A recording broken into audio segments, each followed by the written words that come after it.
Ang inyong napapanood ay hindi si John Rambo. お前はもう死んでいる。何？ Ang fart beetle o kilala rin bilang Streptanus sa agham ay isang nakakatuwang insekto na may kakayahang maglabas ng mga amoy na parang utot. Gago! Ang mga beetle na ito ay may kakayahang maglabas ng chemical na amoy gamit ang kanilang katawan bilang depensa laban sa mga predators.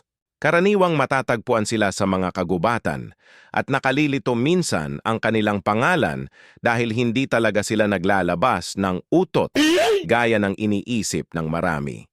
Sa halip, gumagamit sila ng mga chemical mula sa kanilang katawan para gumawa ng malakas na amoy na pwedeng magpalayas ng mga kalaban. Minsan, ginagamit nila ito para makaligtas mula sa mga mandaragit na nagtatangkang kainin sila.